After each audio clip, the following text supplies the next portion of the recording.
Welcome to the Generation AI podcast, where we demystify artificial intelligence in the world of higher education. I am JC Bonilla, joined by the delightful Ardis Kadiu. Ardis, happy summer. How are you doing? Summer vibes. Summer is coming really hot, JC. Dude, summer arrived hot. I'm sweating right now. You're sweating. Yeah, I see you're sweating here in Raleigh. It was the hottest day recorded, 105 degrees the other day. Oh my gosh. So incredible. Very, very hot. Do you do you leave the home at all? Or is it like the kind of thing that, because it's humid, right? Raleigh gives you that humidity. Exactly. Heat. Oof, it's even worse. Exactly. Yeah, it's humid. And for the past couple of days, it's just the sky opens up at about 6 p.m. So now we're getting the rains after the incredible heat that we've been having.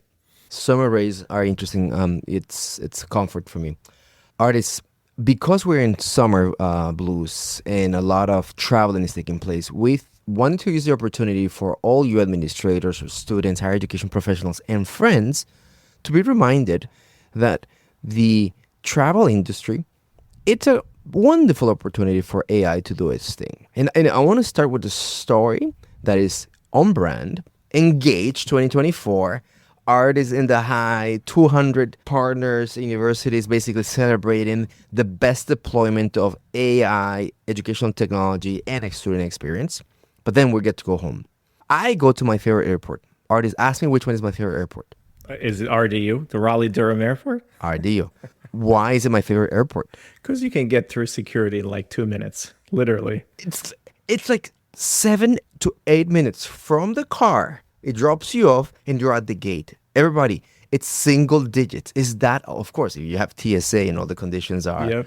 Actually, you don't even need TSA. There's like never lines on security. Nope. 8 to 7 minutes from the car drops you off and you're basically there waiting. So what happens after 8 minutes of unpleasant wait times? I get to my gate and basically it announces that the delay is, forthcoming, 2 hours late, and it's weather-based. Long story short, it's about 6 p.m. I end up booking a hotel that day at 1:30 in the morning. It took me 2 boarding of airplanes and 2 deboarding of airplanes. It took me the purchase of a ticket and basically the emotional stress of, am I home or am I not home? Those type of details definitively could have been known by an app, AI-powered device in terms of tourism, that you're not going home, buddy. And it was 6 p.m. as opposed to 1:30 p.m., right? And the whole logistical aspect, crazy. Moreover, 1:15 before, the pilot says, you cannot do it. This is basically, we're not flying back to New York. Everyone deplanes. There's about 200 people in a line. You know what they're doing? Being rebooked and getting hotel vouchers by a human. The line probably was about an hour long. What I did is F that. And then I did my own travel arrangement. So great opportunity for AI in terms of experience, the impact of transformative impact of AI taking place. And Ardis, one more story before I kind of let you riff off. Where do you think AI and tourism and travel kind of coexist? Did you know that today, or basically in the 1970s, it was faster to go from New York to London than what it takes today? In terms of technology advancements, the airline industry, which is not the one dimension that we're going to be talking about in terms of travel, hasn't really moved forward. But it's all about putting more passengers in an airplane and in a way optimizing things that maybe we don't see tangible, or maybe we do, depending on where you land, right? But really interesting that the advancements and the places where this industry has moved forward hasn't really been felt. And again, in 1970, through Concorde and Sonar flights, it was faster to go to London than what it is today. Incredible. Ardis, where do you are in this divide of AI, tourism, and experience, multiple things like that? Yeah, I mean, don't get me started with the travel. So we did a 2-week trip to Europe. What was it? About 2 weeks ago. So in June. So the whole family came, and we actually did a multi-country, multi-city. So landing in London, then to Tirana, Albania, then to Belgrade, Serbia, then from there to Rome. So it's and then back here from New York to Raleigh. So we took about 8 or 9 different flights from place to place. And what's really interesting is like you're mentioning the optimization of people butts in seats. So I hadn't experienced the low cost airlines in Europe. So for example, Wizz Air or Ryanair or those airlines in Europe are really amazing. For like $30, you can get from one city to another or from one country to another for $30. It's like just literally less than your Uber ride from the airport. Correct. Yeah, it is actually because Ubers are not that they're pricey, right? They're pricey, yeah. Yeah. So the airline tickets were really cheap. Of course, then you have to pay for your luggage and all that stuff. But it was really interesting because, I experienced a little bit of AI capabilities. I used an app called TripIt. And one thing that I had messed up something, like the airline had changed one of my flights and I didn't realize it because my primary booking.com didn't catch it, didn't notify me. So TripIt looked through my emails and figured it out that there was some kind of a discretion. One flight was supposed to be at 12 p.m. and the other one at 6:30 a.m. So obviously the 6:30 go figure, the 6:30 a.m. one was the correct one because they had moved it up. So now it caught that, and we were able to actually make it with just maybe like 20 minutes, delay. But I think that was a good example of technology working for you in terms of travel, which was great. Well, no doubt that you've experienced it recently. I've experienced your trip. Everybody, if you follow Ardis in social media, he posted about 22,000 calories of delicious European food from gelatos and multiple and drinks. So I did follow your trip measured by calories. It was you and your family definitely had a good one. Yeah, the AI powered tourism point of view can really be seen about the dimensionality of AI is here to transform it. About a $1.2 billion sector is expected to basically be benefiting from this in the next 2 years. And there's adoption everywhere. Obviously, what you just spoke about in terms of forecasting, understand what happens, is all customer experience. We can talk a lot about how AI and AI-powered assistance, basically data-driven insights, could make the experience much better. But there's a whole play in operational effectiveness that maybe we don't even see.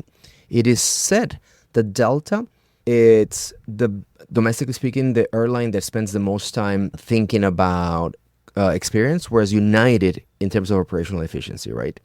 And then there's really, really big systemic issues that, require security. Speaking of Delta, have you used the digital face recognition line? I think it's called digital ID. Do you know what I'm talking about? They have it in JFK. Is this the one instead of your passport? So basically, I've taken a flight from New York to LA and back, and I never took any ID out, right? Because with Delta, now there's like fourth line. Yes. So, regular line, TSA, and then there's called the Delta digital verification. You come in and out. And we know global entry, if you travel abroad, we know that there's a ton of opportunities in terms of safety, security, and it's really, really important. Artists. What we know is that we humans, we're not as good as doing the manual checking or looking at faces 1,000 times. We get tired. So technology will actually do a lot of things. So we're going to come and chat about that. But obviously, we also want to take it out of the airline industry and talk about travel as a function of cars. And I think it's a good opportunity for us to come and riff on EVs, and for us, some of us that do these road trips, right, with kids or with friends and music, all that kind of stuff, think about where AI comes in there. So artists, airline travel, let's stay with our current trips, right? So personalization, gigantic. So let me ask you a question. You and your family decide to go to Europe. When did you make that decision? You're saying, we're going to Europe, and that's kind of like, quasi itinerary. Yeah. It was about 5 months before. 5 months before, right? 4 to 5 months before, yeah. And how many times do you as a family do like something like that a year? Oh, Europe, we never, like, this has been a long time coming, so we haven't had a trip like this. Like the furthest we've gone is maybe 7 days in the Caribbean, but yeah. And then it happens once or twice a year, maybe 3 times. A lot of times is a function of your holidays for students, your kids and whatnot. So what we're seeing is a place where it's highly researched It's the time bound aspect of behavior, how I look for it, and also the time, the amount of purchase that I do. So it's going to be low cadence, high ticket price. So there's a ton of research. So no doubt, AI power research planners, gigantic opportunity. Today, if you Google AI power assistance for travel, 17 variations, right? And then basically give you customizable itineraries. They connect all the dots, but none of them actually buy. So if they end up with, I guess, beautiful paper print itineraries or things that you can download, but it will require us consumers to come and press the button and execute on the transactions as required, right? Exactly. But ChatGPT and some of the LLMs are actually very, very good at that. Have you used ChatGPT to do an itinerary? Like we did that. Like basically, I entered into ChatGPT when we went to Rome. We were there for 5 days, and it said, "Okay, we're going to be here. I have 2 kids. Here's the ages. My wife. We Right, like this kind of food. right.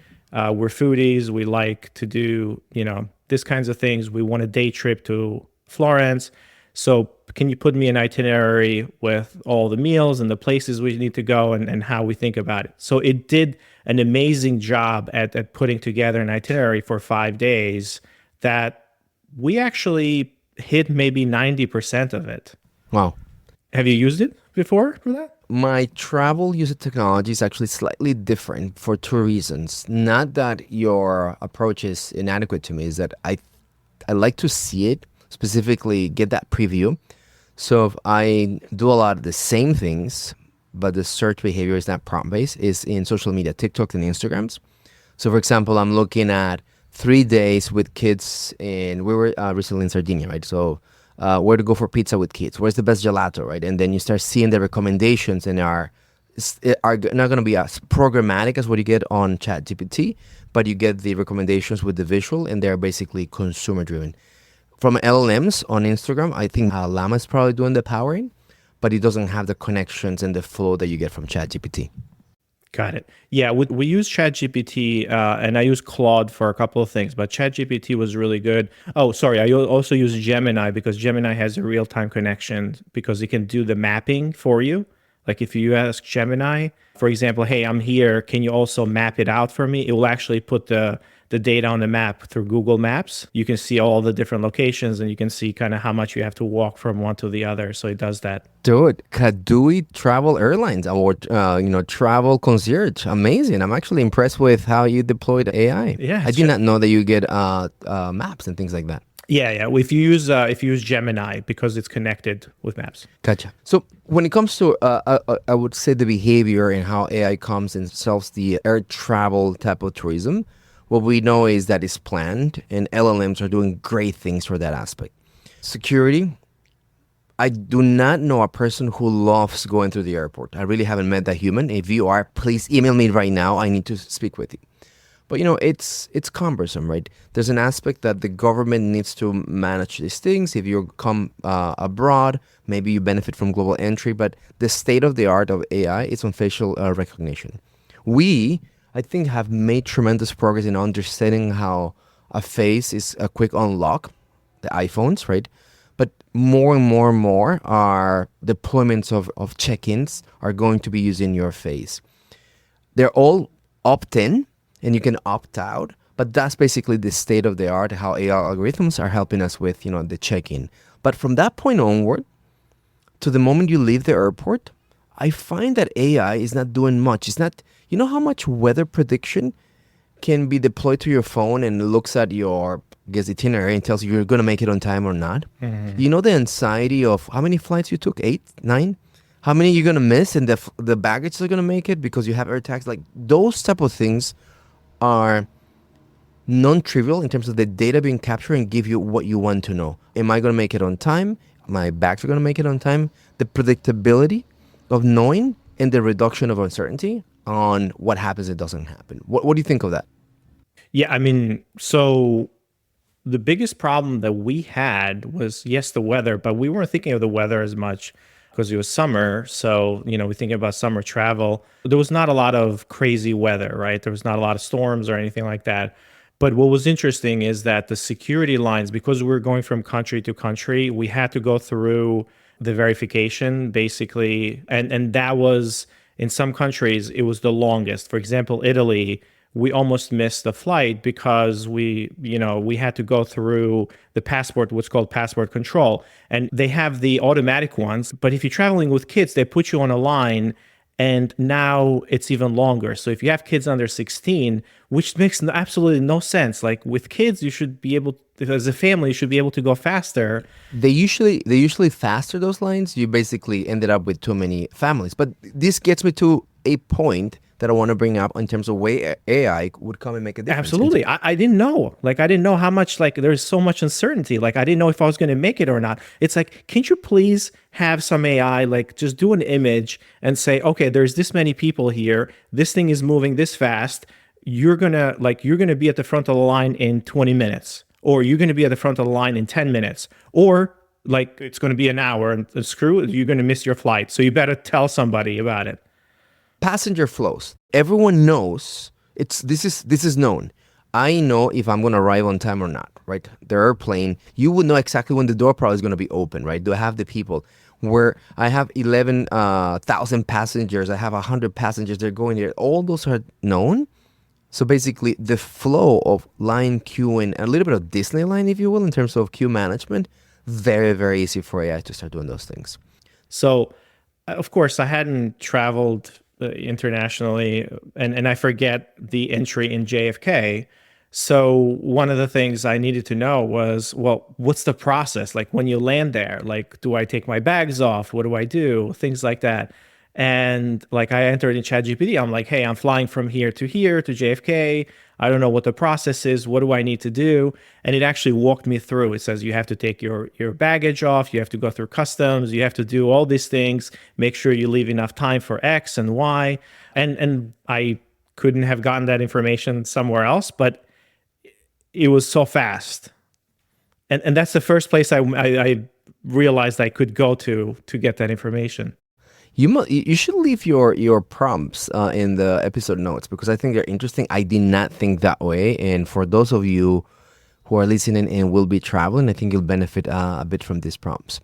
Let's pivot to other type of travel. In this case, cars, and we know that the place where AI is making the most influence is in electric vehicles, right? EV travel. So if you're traveling with good old gasoline, this is perfectly fine. You're going to benefit from it. But let's just start with the ecosystem of, I have an electric vehicle, it's charged up, and I'm going to go to Route 66, road trip, the vibes, all that kind of stuff. Obviously, mapping devices, how do I get from place A to place B, best routes, all that kind of stuff. It's not AI power as in LLM. This has been going on for years.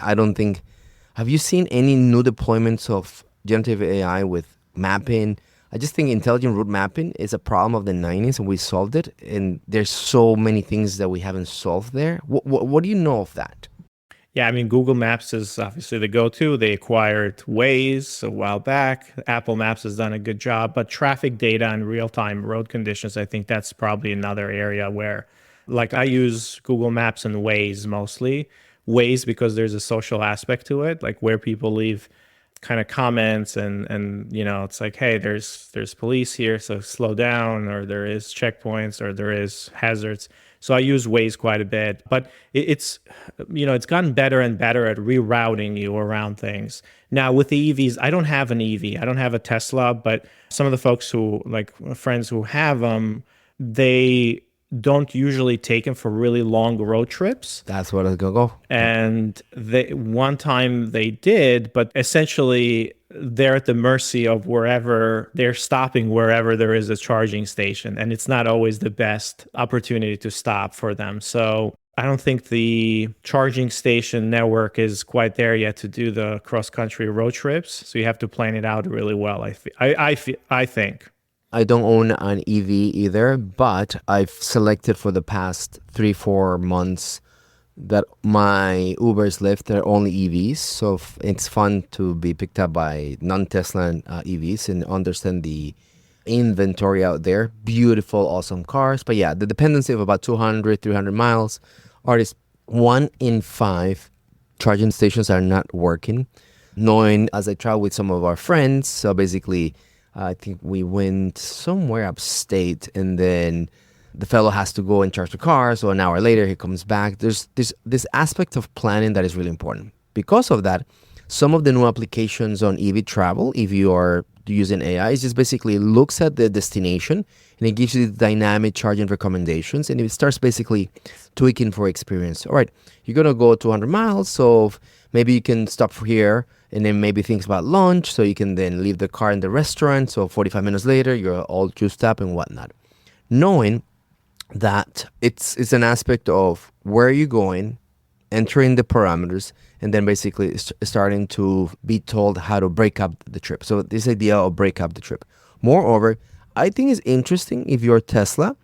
For those of you who do not know, you cannot change a tire in a Tesla, right? So you actually have to call Tesla and they'll do it for you or something like that, right? So you would have an idea where your inventory, it's basically flowing. So you can then start maybe doing proactive deployment of resources and know, oh my gosh, I have too many vehicles on, I don't know, this desert, and there's no linkage of services. So it'd be interesting to see if they start thinking that way and start basically redeploying resources as the flow takes place, right? And then last but not least, what we know is that it's all about predictability with that e-vehicle, and AI is just basically the best at that, right? Yeah, I agree with that. One thing that's important, like as we look at AI in EV vehicles, it's obviously the self-driving component to it, which is huge. So this is an area where AI and neural networks and these large models have made great strides, where Tesla has, over the past year and a half, 2 years, they now transitioned from rule-based autonomous driving to fully autonomous driving based on neural networks and kind of the self-learning. So basically, they're feeding in thousands or millions of hours of video that they have captured on road conditions, and they're trying to make their self-driving a lot better, which is incredible. So I feel like that's where I'm more excited about on EVs and self-driving, rather than it's like, man, I have to now plan my trip around the charging stations. It's like I'd rather not do that at all. So I know that some of these large language models or AI assistants are actually coming baked into the cars themselves now. Yeah, so my experiences with EVs are bounded to taxis, Ubers, and Lyft. And the inventory, it's very domestic. Basically Chevys and actually some Toyotas are doing this. And it's very straightforward. Nothing AI powered in terms of voice activated. And no one has done autonomous driving with me. I think that's kind of where is that. And also remember, Weibo, right, in San Francisco, already taking courses into basically driverless services, right? And there's a lot of progress there, so we'll see. By the way, since you're opening one more thing, and of course, one of the best things about being in a car and summer vibes is the playlist. The playlist, yeah. Have you used the Spotify AI DJ? It's terrible. It's terrible. I hate it. It's like I figured you'd like put together a certain right like mood or whatever, but if I was going to go back and just play like very eclectic songs, I'm like, okay, well, there's no reason. This is not a DJ. And not only that, artist mind is so confused because I play my music, and guess what is also playing my Spotify? My kids' music. So yeah. I get classical stuff that we do for breakfast and Coco Melon, and sometimes my Latin music. It's terrible. It's terrible, yeah. I don't know. I don't know what they're thinking, but it's not a good DJ. All right, so let's wrap this up with passenger experience. Either you can get the Kadiu custom prompts, which are, savage and wonderful, but there's a ton of virtual assistants. Ardis mentioned voice activation things. So we already kind of covered the idea that you can do a ton of prompts, and if you're creative, LLMs or ChatGPT can even tell you how to flow through an airport. I want to give an application of translation, right? So my family is Turkish, and I don't speak the language. So the amount of conversational barriers have been removed through LLMs and AI. It's incredible. And the speed in which takes place in the UX, fantastic. So today, you can come and be anywhere in the world and have a native conversation in a language or a dialect with a phone, right? Assuming you have bandwidth. Incredible application. So foreign destinations and understanding local information, menu signage, whatever. It's basically not longer a problem. Have you ever used one of those translations applications? So I use ChatGPT quite a bit internationally, right? So when we went to Serbia, like their menus, certain menus were not, there's no English. So, and of course there's certain dishes in there that we just didn't know what they were. So we just take a whole picture of the menu of that page and you tell it, can you tell me more about this menu, or can you recommend some of the dishes in here? And Wait. You're taking a pic. So you're doing ChatGPT for all, right? For it to be multimodal, right? exactly. Oh, Yeah. that's savage, man. By the way, how much bandwidth do you have on your international self package? That's where my head went. I don't know. Probably paying more on cell charges than the airline. I've accrued a lot of travel days with Verizon for sure. But yeah, you take a picture of it and then you can, because of the vision, it recognizes everything. And then you can kind of have a conversation around that particular menu. So certain things like what they are, like preference, or if you have any dietary components to it. So no longer do you have to ask the waiter, it's like, what's in this? It's like basically you can just do that, which is great for us. God, you know how many times I ordered the wrong thing because I don't speak the language? There was this one trip in, when Parisians were like a bunch of jerks and that's when I speak English, that Neil and I ended up with 3 main courses for appetizers plus the main courses because we didn't know we were ordering from that apps and things like that. But anyway, incredible applications. Last thing I want to talk about passenger experience, Ardis, is that one of the biggest disruptions in travel, whether it's airline, boats, it's basically disruption of services, right? And then the opportunity to come and be told what to do next with real-time data, it's incredible. So 2 examples that I want to give you are, did you know that the most amount of accidents in the airline industry are in turbulence? Do you remember the one last week? That was crazy. Somebody ended up in the ceiling because they weren't wearing seatbelt. Guess what happens with global warming? More turbulence, right? Because heat is kind of what gives you that. How crazy is this? That the majority of the turbulence management systems are on what is called the captain report. We experience turbulence, in, I don't know, latitude, whatever. So they radio those things. So I don't know if you heard the captain says, we've been reported turbulence. This is ridiculous that literally maps of turbulence in terms of, real-time sensors, airplanes are not being interconnected. So disruptions, incredible, right? Second example, this happened this week. I'm reading the news about going to this Greek island from Turkey, Kos. And if you're a Turkish citizen, they only allowed, I think, 300 Turks in that island. Guess what? 600 showed up because it's like, a big holiday. So what happens with the remaining people? Imagine you go with your family to the back that you're not letting. And then, by the way, you have to take a ferry. So it's not like you can just basically drive back. Those are the type of things that are so non-trivial in terms of the experience, the disruption, the management. My flight just got canceled. What do I do next? How I started this story? 6 p.m. I should have known that I'm not going to make it home. So might as well go and, I don't know, buy a toothbrush because I'm crashing tonight at a hotel. Those type of things can be removed immediately with AI. Yeah, it's a really difficult problem, right? Because real-time information is very hard to come by. And one of the things that these models are doing is, they're not connecting to their real-time information. So, and they're not agent-based. So they're not listening for that information to basically get you things. So that's the next wave, I think, of AI, where it's going to be more agentic, where it's like you're going to have your travel agent and then you're going to have them on call. And that's basically what that model is going to do, or what that app or application is actually going to figure out what your goal is and then constantly monitor all these different things and make decisions for you for the next thing. So we're not there yet. Like, we're trying to build that element. We're trying to build something very similar for kind of student engagement and kind of getting students to the next level. So it's our next problem. Remember our envisioning of what was it, 6 years, 7 years, 8 years ago? When we were talking about, it's like, how do you take all these things and then make the next best? We created a product on a coffee shop that on a napkin works perfectly. It was called Next, and basically it moved the flow of a student with a notch, as opposed to from applicant to, I don't know, enroll, which everyone's trying to do, is like the micro steps that you need to take there. And it was a really interesting thing. What is a micro step? Let's go back to travel, right? A student is I don't apply and enroll. Like I apply and then maybe I check out a course and then I look at a faculty interview, right? Yeah. Campus tour or whatever, or all those things. Yeah. But your point is well taken.